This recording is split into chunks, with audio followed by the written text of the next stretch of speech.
Good morning, students. I am again here for the continuation of the discussions that we have left. In economics, we were discussing the first chapter. It is related to the story of Palampur, a hypothetical story. But in this village, the example that has been taken, all the factors of productions has been discussed. All the three economic activities, which is primary, secondary and tertiary, has been discussed. Which are the four factor of productions we have discussed? We have discussed about the land, then labor, then capital, then entrepreneurs. Fourth is entrepreneurs, or we can say it here human capital. Human capital or entrepreneur is the person who combine all the three factor of production. That means the person who takes the risk. Today we will discuss the land and its importance separately. If we are talking about the land, then first we will discuss. If we have taken the example of Palampur, how the land is distributed among the 450 families of the Palampur. एक example दिया गया.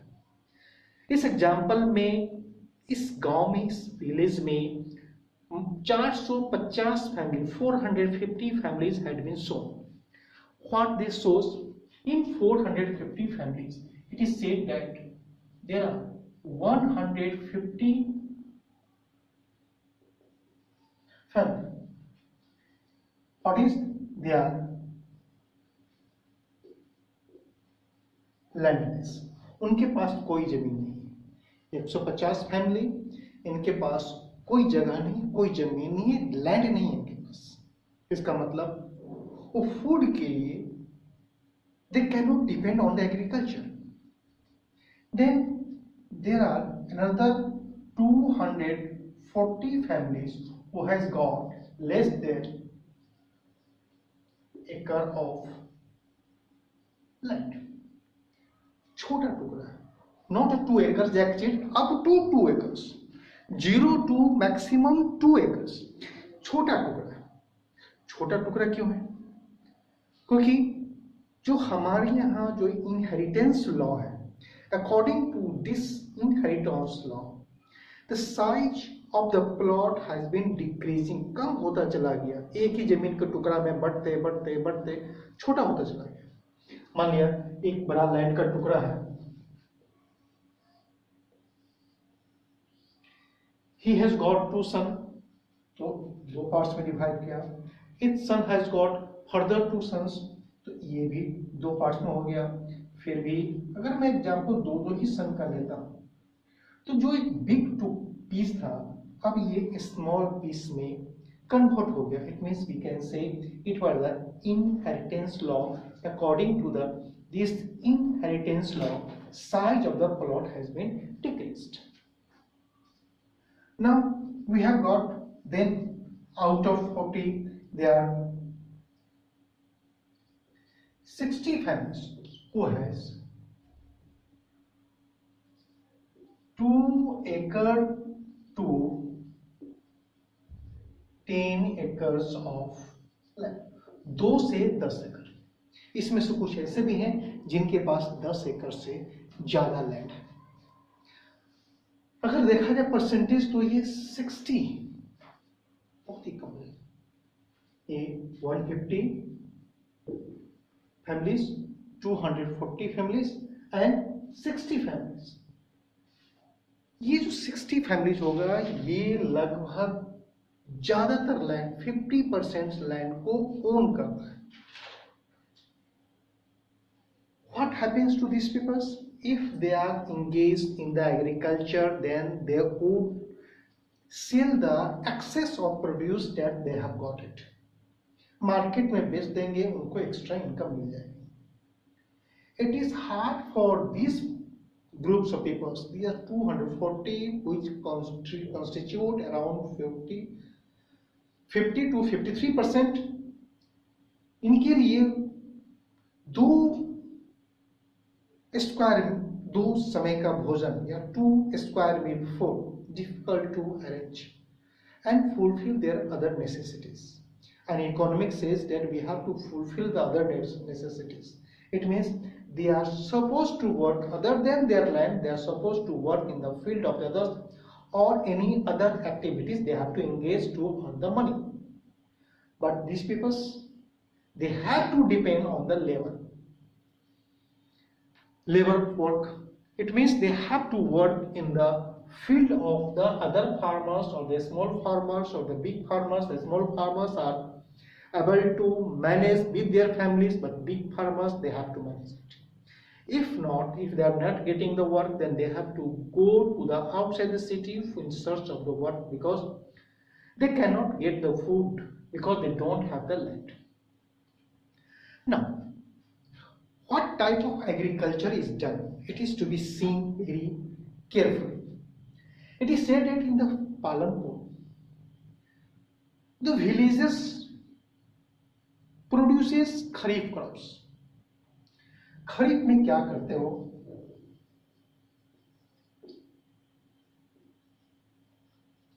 ज्वार and bajra. Means these are the coarse grain, moti anaj, and due to coarse grains, they require less water.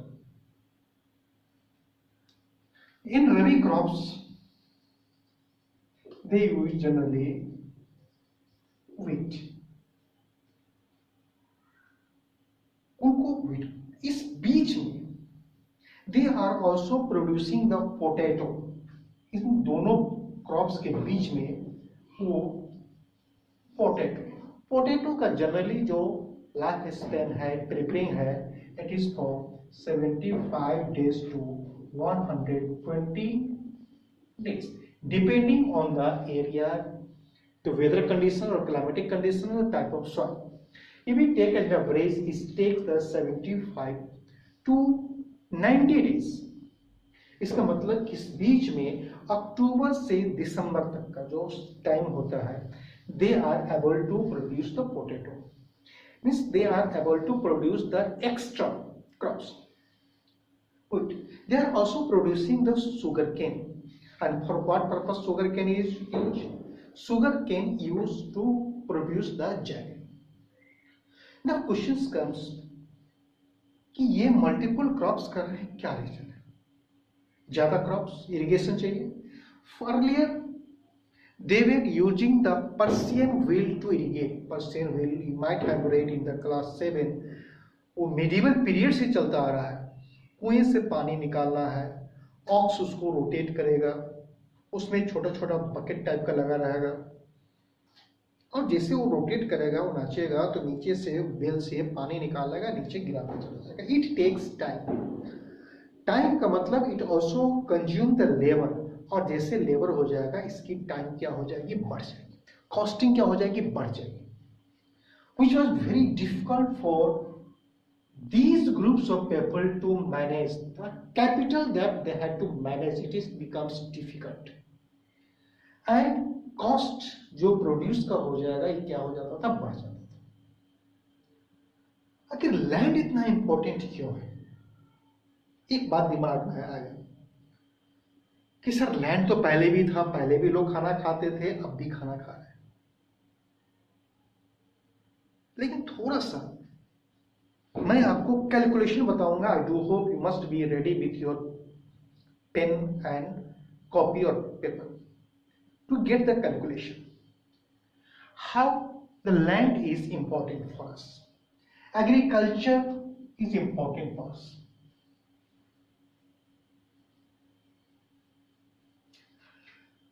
Land हमको क्या support करती है? Land support करता है agriculture को. लैंड सपोर्ट करता है शेल्टर को. It also support industries. Other than it also support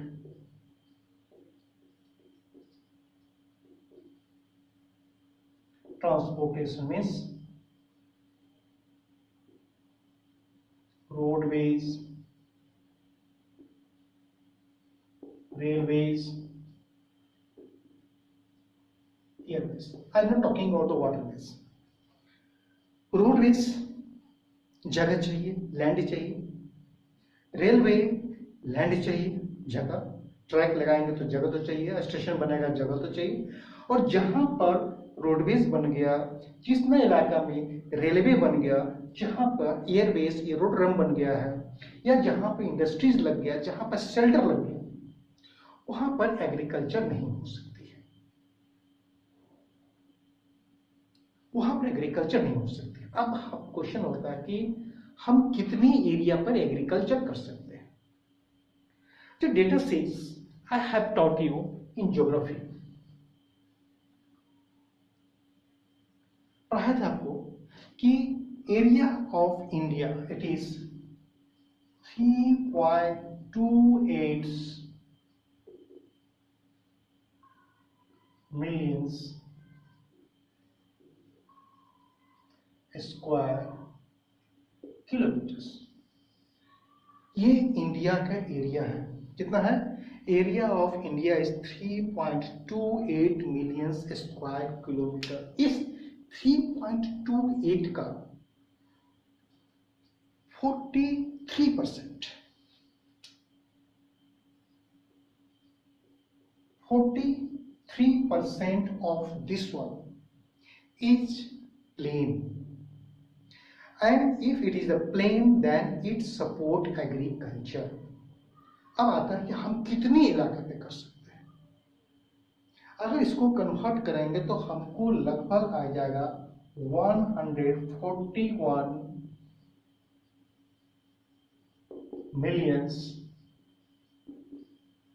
hectare of land.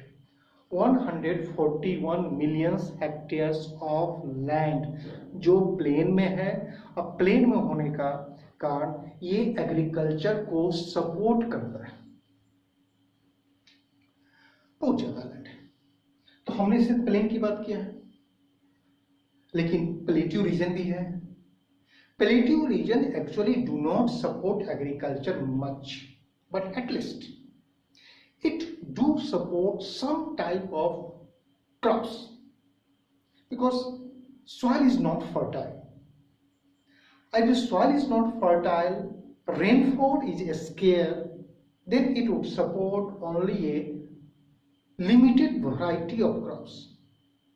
Sorghum, or we can say the coarse grain, or we can say the jowar and bajra that is being produced over here. Jowar and bajra, ये पालमपुर में मैं बोला था कि पालमपुर के भी लोग करते थे। क्यों? It was use for the purpose of food and fodder. What do mean food and fodder? Food मतलब उसका जो ग्रेन्स हो गया वो इंसान खाने के लिए यूज कर लिया। फॉडर हो गया जो उसका स्टॉक हो गया। Stock was use to feed the animals, cattles that they were keeping in it. That's why we say the coarse grain that they were using, it has two purpose. One was the food, another one was the fodder. South India, आपके book में एक chart given होगा। After the independence जो हमारा cultivated land था वो बहुत ही कम था। बढ़ते बढ़ते 1970 के बाद it is fix on 140 millions hectare. But if we take about 2018 or 19, it is around 159, roughly 159.6 there, 159 million hectares land तो बढ़ी, लेकिन ये 140 कब से है? ये 1970 से 2018 तक। थोड़ा बहुत लैंड बढ़ाती, लैंड कहाँ से बढ़ा, we can not stretch the land, अगर लैंड स्ट्रेच नहीं कर सकते हैं तो लैंड बढ़ा कैसे? तो लैंड बढ़ा जो land which was not use for the cultivation purpose, which was the बारन लैंड, जहां पर इरिगेशन की फैसिलिटीज नहीं थी, वहां पर इरिगेशन की फैसिलिटी करवाया गया। Due to facility of irrigation they were able to produce more. अब वहां एग्रीकल्चर सपोर्ट करने लगे। अब क्वेश्चन आएगा कि आखिर ये हम इतना टेंशन क्यों लेते हैं, लैंड तो बढ़ गया, सफिशियंट है। अब मैं बताऊं कि लैंड डिक्रीज होती चली जा रही ना, कि सर आप तो कहते हैं कि लैंड तो बढ़ नहीं सकती, जब खींच नहीं सकते सिक्योर कैसे सकते हैं? हाँ, मैं करेक्ट कर लेता हूं अपने आप को। लैंड डिक्रीज हो रही है for the purpose of agriculture. Land decrease नहीं हो रही, land is decreasing for the purpose of agriculture. कैसे हो रही है? Just see few examples.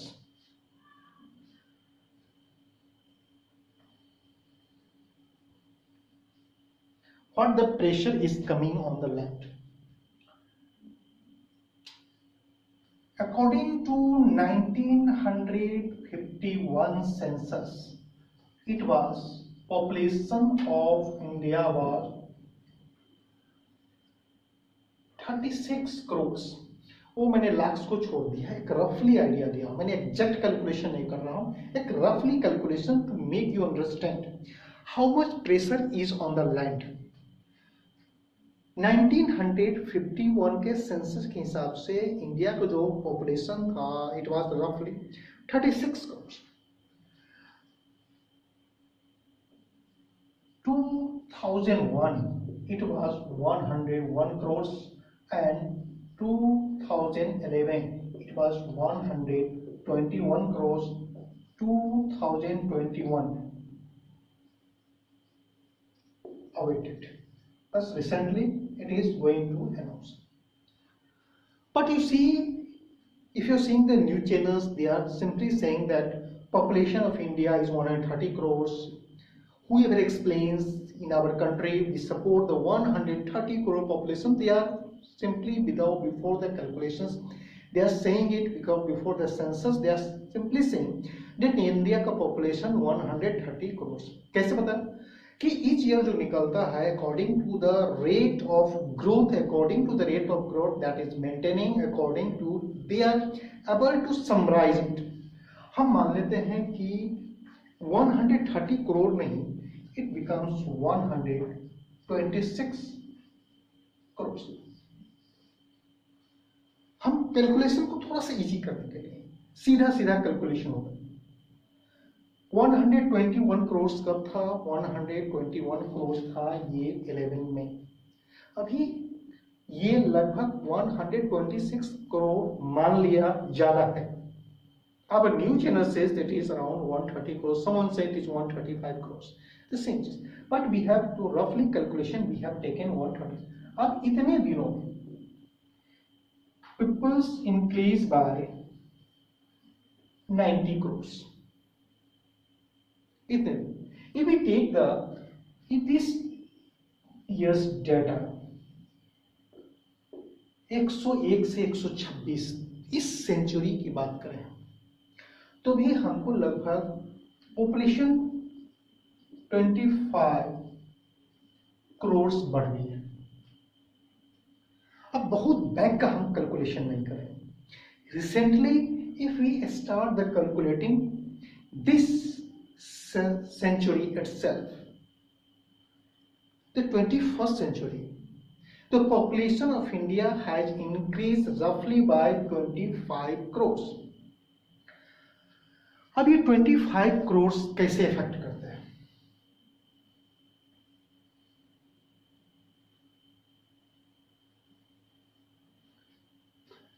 The average family size in India it is 4.9। आपको सब 5 तो होता नहीं, तो डिवाइड करके कैलकुलेट किया गया तो 4.9 पे we will consider the average family size 5 members।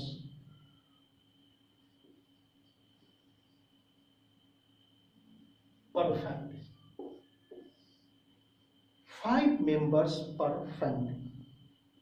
ठीक है, अब ये 5 मेंबर्स हैं तो 25 करोड़ जो पॉपुलेशन बढ़ी है, if we convert it into the family, then how much? There will be 5 crore family.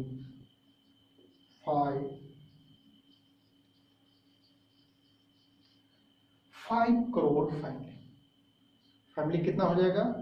ये फैमिली है 5 करोड़ फैमिली। अब पहले हाउसिंग का ले ले, शेल्टर का ले ले। If each family requires each family requires only 50 square meter of land for the construction of house, it is a very small area। ठीक है, स्मॉल एरिया है, एक फैमिली के लिए बन जाएगा घर रहने के लिए। तो इफ दे रिक्वायर 50, तो आज को कन्वर्ट करो कि 50 स्क्वायर मीटर, इसको हम कन्वर्ट कर दें इतना किलोमीटर स्क्वायर हो जाएगा।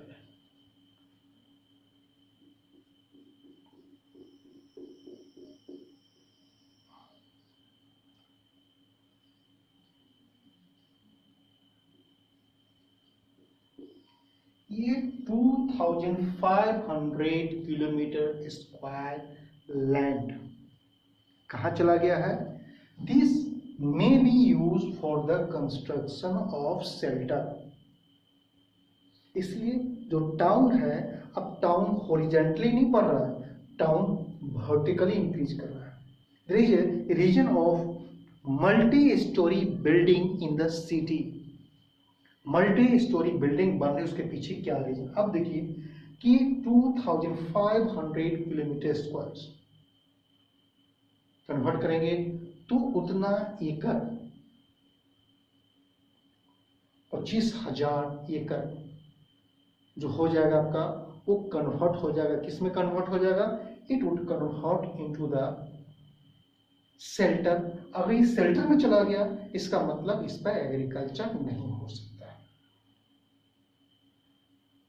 ये land 2500 kilometre square land which was maybe 20 years back before this century, if they were being used for the purpose of agriculture, now this land is not being used for the purpose of agriculture because it has converted into the shelter house.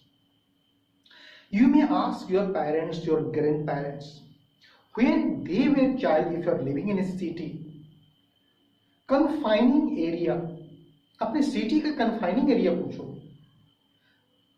अपने parents से और grand parents से कि कहां तक extend था।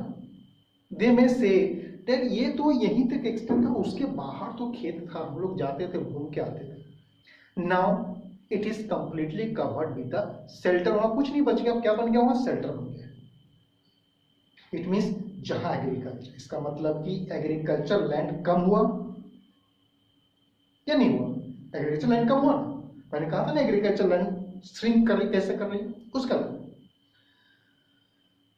Due to increase in the population, demand for the industries has increased. और industries लेगा तो वो लैंड जहां इंडस्ट्रीज बनेगी वो उतना बड़ा इलाका, it will be converted into industrial land. It means वहां भी एग्रीकल्चर नहीं हो। पॉपुलेशन बढ़ रही है तो they require more means of transportation. It means more means of transportation means more broader road. If the road has been broadened, it means अगर road पहले 1 लेन का था, वहां पर आज 4 लेन का रोड है, तो लैंड जो एक्वायर किया गया है दोनों साइड में, वो पहले एग्रीकल्चर लैंड था, अब वो खत्म हो गया। It means there we can not practice the agriculture, वहाँ हम एग्रीकल्चर की प्रैक्टिस नहीं कर सकते। लैंड श्रिंक कर रही है due to shelter, due to industries, due to transportation, चाहे वो रोडवेज बन जाए, whether it is a railways या हम एयरपोर्ट बनाते हैं, उसके लिए ये लैंड कहीं ना कहीं श्रिंक कर रही है। कौन सा लैंड? क्योंकि हमारे पास जो कल्टीवेबल लैंड है कम है। अब जहां पॉपुलेशन ज्यादा होगा वहीं डिमांड फॉर शेल्टर ज्यादा हो जाएगा, डिमांड फॉर इंडस्ट्री ज्यादा होगा। चलो इंडस्ट्रीज रॉ मटेरियल्स नहीं है तो स्टेब्लिश नहीं होगा, लेकिन शेल्टर तो बढ़ रही है ना। And where the more people reside, तो more people reside in the plains area where the availability of food is there, availability of water is there and moderate climate is there. Northern plain is more suiting for the purpose of settlement, क्योंकि northern plain जो India का है ये temperate zone में, और temperate zone होने के कारण ये मॉडरेट क्लाइमेट भी है, बहुत ज्यादा गर्मी नहीं है, बहुत ज्यादा ठंडा भी नहीं, फर्टाइल सॉइल है, वी हैव ऑलरेडी डिस्कस, जो एग्रीकल्चर को सपोर्ट करता है। Then we have the perennial rivers, water available है, ग्राउंड वाटर मेंटेन किया जा रहा है। तो ये जो हमको सबसे ज्यादा एग्रीकल्चर सपोर्टिंग लैंड है, इट इज रिड्यूसिंग, ये डिक्रीज हो रही है, कम हो रही है। अब लैंड पे प्रोडक्शन के लिए प्रेशर कैसे बढ़ रहा है, अब आपको बता दें।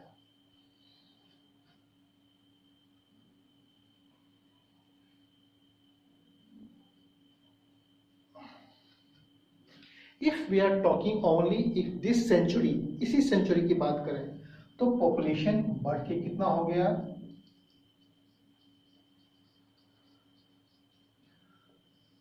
25 crore। How much population has increased? तो population has increased by 25 crore। ये एक्स्ट्रा की बात कर रहा हूं, जो इसके इस सेंचुरी से पहले की बात थी पॉपुलेशन, उसको हम छोड़ देते हैं। अगर हम सिर्फ इस सेंचुरी की बात करेंगे तो how much extra food grains they require till आज तक।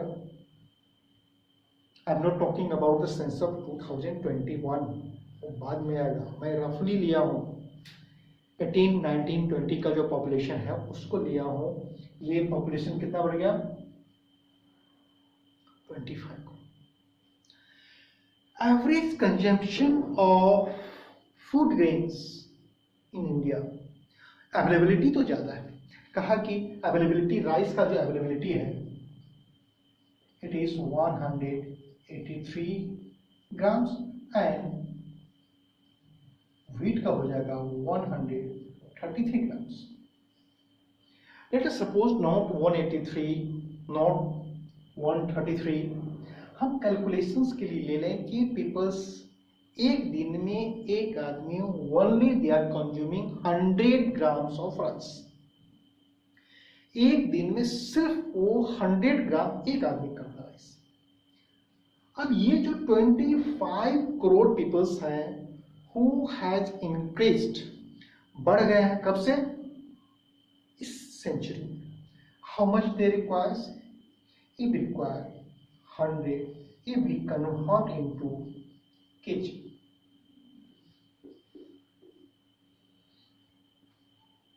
it means they require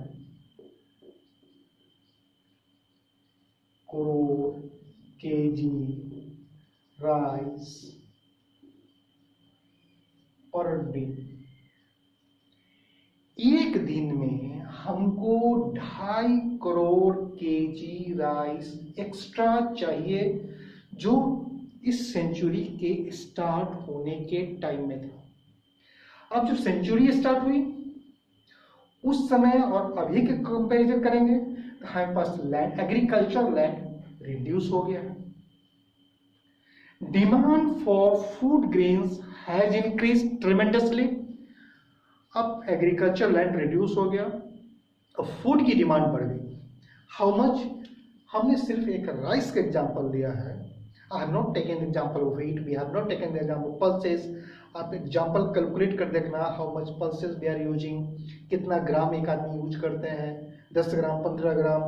then potato calculate करके देखोगे how much if you are taking the only one data that is, ये जो 25 करोड़ पॉपुलेशन बढ़ा है, अगर एक पर्सन एक दिन में 100 ग्राम राइस खा, तो बाकी कुछ नहीं खाए, सिर्फ राइस खाए,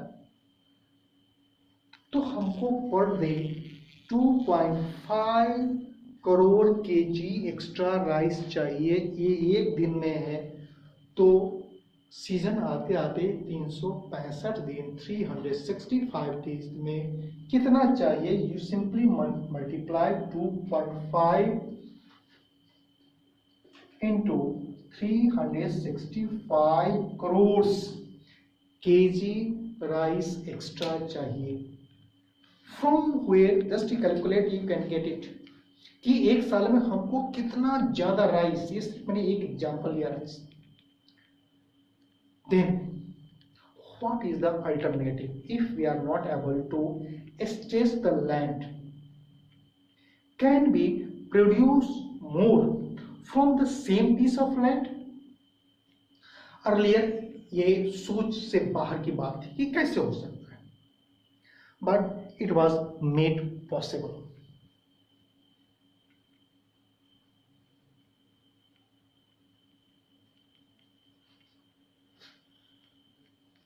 एक नाम आपको आएगा,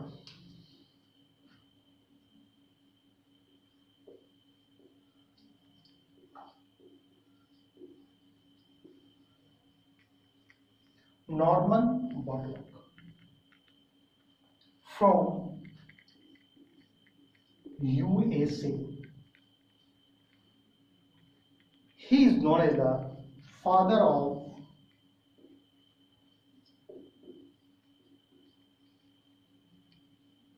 green revolution, and he was given the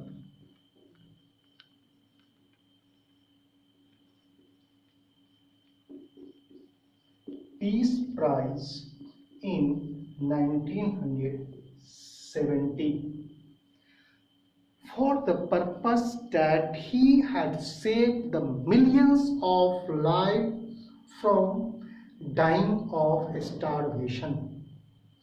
लाखों करोड़ों लोगों को इसने बचा लिया किससे? भूख से मरने से, due to green revolution. He was given the Nobel Peace Prize for the same purpose in 1970. ये यूएसए में किया गया था. अब हमारा यहाँ का क्या होगा? We have got the Norman Borlaug. He is known as the father of Green Revolution. He was from the USA, got the Nobel Peace Prize. As soon as our country got independence in 1947, our constitution was implemented in 1950. Election भी हुआ हमारे यहाँ. तो first election एक year में नहीं हुआ था. जो फर्स्ट जनरल इलेक्शन था वो 1951 से 52 था, चल गया था 51 से 52.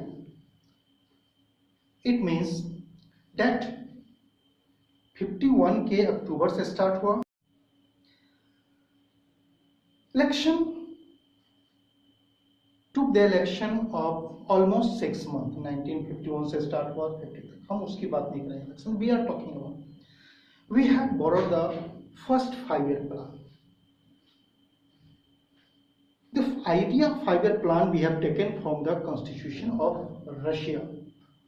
ये first 5-year plan जो 1951 से 56 तक था, first 5-year plan, in which more importance or emphasis was given on the agriculture. ज्यादा जोर दिया गया था एग्रीकल्चर पे. तो सेकेंड था वो 1956 to 61, इसमें था हैवी इंडस्ट्रीज, इसमें एग्रीकल्चर। लेकिन देखा गया कि जो emphasize दिया गया था एग्रीकल्चर को to become the self sufficient in the term of the food grains, वो target we have not achieved. Second, जो थर्ड 5-year प्लान था, it is very important.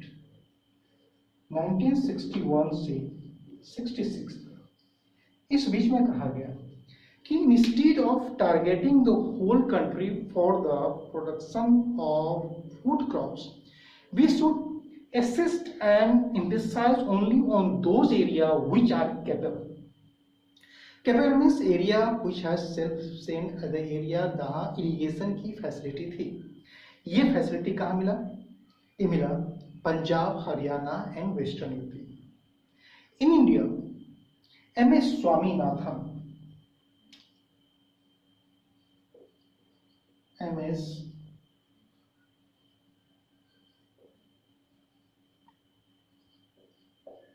is known as the father of Green Revolution in India. He had caught the Norman borderlock. Due to his help, he selected the area. That's why it is said that the Green Revolution का जो period था वो 1960s था। Mid of 1960 we can say it was started in 1965, और India में start हुआ तो ये 1965 के आसपास स्टार्ट हुआ। Which area was taken? The area was taken, it was the Punjab, Haryana and western UP. क्यों लिया गया? ये इसलिए लिया कि it has the fertile land as well as best land for the agriculture purpose, as well as it has the irrigation facilities. That's why it was taken. अब ये productions बढ़ी। प्रोडक्शंस कितना बढ़ा? प्रोडक्शन कहा जाता है कि जो 1300 kg पर हेक्टेयर था, 1300 kg पर हेक्टेयर वो बढ़ के 3200 kg per hectare हो गया। What do we use in the green revolution? हरित क्रांति में हमने क्या क्या यूज किया? We use in this one green revolution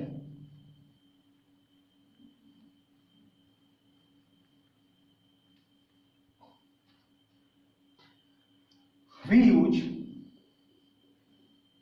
HIV seeds, high yielding variety of seed. It is prepared genetically. With the genetic engineering, this seed has been prepared, profused करके, genetic gene को transfer करके, desirable food crops which quality and quantity we emphasize on both the quality and quantity. Quality maintain रहे, quantity बढ़ जाए। HIV seeds, ये जो HIV seeds होता है फूड क्रॉप्स के लिए, उसकी हाइट कम होगी, हाइट कम, मैच्योरेशन पीरियड कम हो जाती, मतलब जल्दी तैयार हो जाता। It means if we take the rice crops we are able to produce 2 rice simultaneously. एक स्टार्ट कर देंगे मई जून से अगस्त सितंबर तक, एक उसके बाद करना, बिकॉज इस मैच्योरेशन पीरियड है। हाइब्रिड क्वालिटी, अब जापान में ऐसा भी हाइब्रिड क्वालिटी आ गया है, उसका मैच्योरेशन पीरियड 45 डेज ही है, वो पैडी 45 डेज में तैयार हो जाती है। अब HIV सीड्स, अब HIV सीड्स यूज कर लिया तो इसके लिए क्या चाहिए? फर्टिलाइजर, मैन्योर से नहीं काम चलेगा, fertiliser, then insecticide, pesticides. Fertilizer is used on the large scale, insecticides is used, pesticides is used, and use of irrigation, HIV seeds, fertilizer, insecticide, pesticides, the production has increased many folds. जो 1300 kg per hectare था वो बढ़ के 3200 kg हो गया। इसका मतलब we are food sufficient food dependent. ये ग्रीन रिवॉल्यूशन हुआ। फायदा क्या हुआ ग्रीन रिवॉल्यूशन का? फायदा हुआ ग्रीन रेवोल्यूशन का, जो हम फूड पहले बाहर से मंगाते थे, अब हमारे पास फूड सफिशिएंट क्वांटिटी में, और सफिशिएंट क्वांटिटी में होने से we are able to keep it as the buffer stock. Through this buffer stock these food crops are being distributed through the PDS system। और राशन की दुकान से हम लोग इकोनॉमिक्स में आगे पढ़ेंगे कि कैसे देती गवर्नमेंट, खरीदती ज्यादा में, बेचती कम में। तो ये इतना फायदा तो हो गया जो लैंड सिक्योर, किसके लिए? एग्रीकल्चर लैंड के लिए। लेकिन still we are able to maintain the ever fasting growing the population। That's why it is said that we should have maintained a small population। Now, it must have some harmful effect also।